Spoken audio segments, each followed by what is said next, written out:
Oui,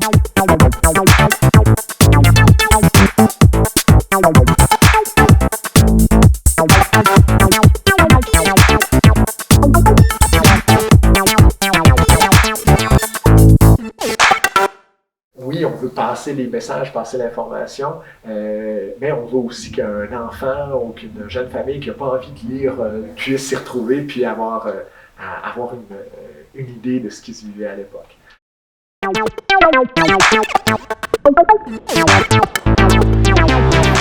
Mon nom est Ambroise Lick, je suis le directeur des parcs nationaux d'Opémican et de Guémel. Nous, aujourd'hui, on s'intéresse en particulier au parc Opémican.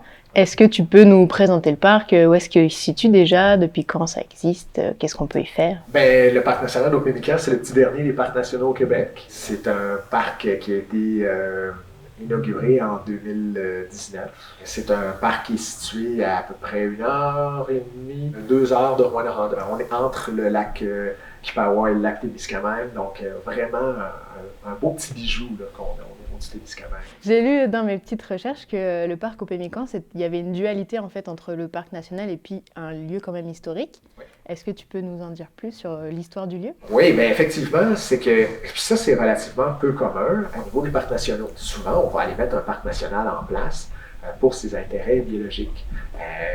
Le parc national d'Opémican a une vocation double. Oui, il y a des éléments associés à la biologie qui sont exceptionnels, mais on a un volet justement historique-culturel qui est majeur. Et justement, dans notre secteur principal, la pointe Opémican, c'était un site historique utilisé depuis des millénaires par les Premières Nations, ça la pointe des Anishinabés, mais aussi dans les dernières années, disons fin 1800. Okay. Le plus vieux bâtiment date de 1883, l'auberge Audouin. On a une forte occupation pour justement toutes les activités de drave.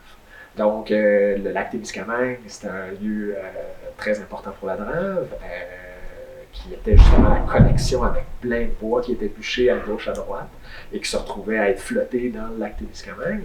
Et bien, pour ça, bien, il y avait toute une flotte de bateaux qui prenaient les billots de bois du nord du lac et qui les amenaient au sud du lac à l'usine. Donc, ces gros bateaux-là étaient en majorité réparés à la pointe Opémican.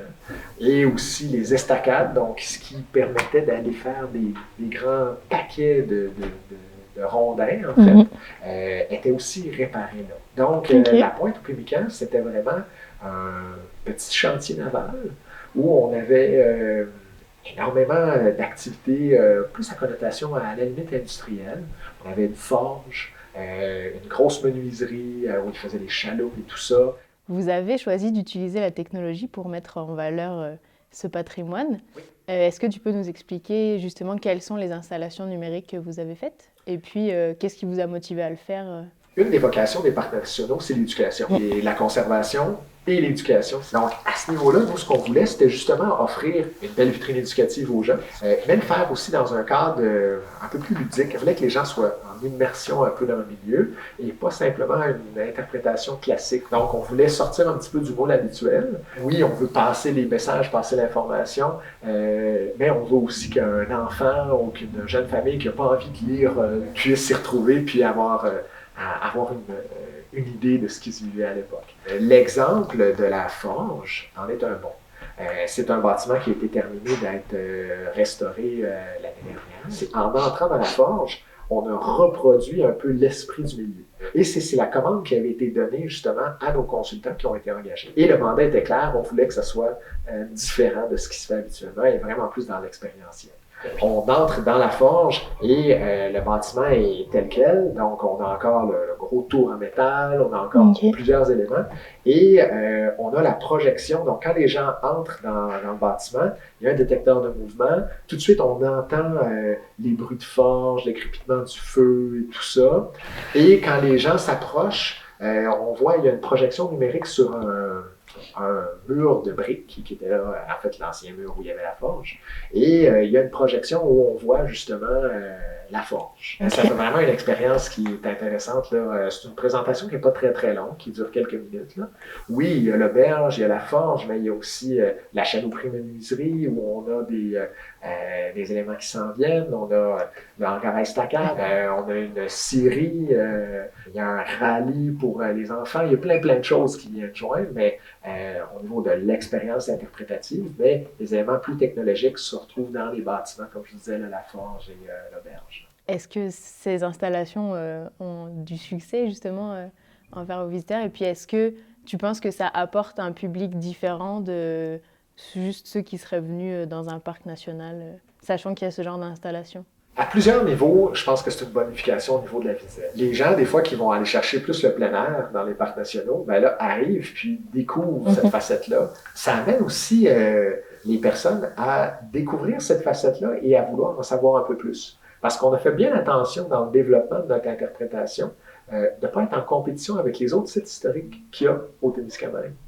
L'autre facette aussi, c'est toute la facette avec les Premières Nations. Et on met beaucoup d'emphase à tisser des partenariats avec les communautés, notamment de Québec et de Wolf Lake. Et c'est quelque chose justement qu'on veut beaucoup mettre de l'emphase, mais de ne pas le faire à leur place, mais qu'eux viennent le faire à leur image et qu'on puisse vraiment développer des belles initiatives conjointes. Comment est-ce qu'on fait pour garder l'authenticité d'un lieu comme ça, mais quand même ajouter une touche technologique?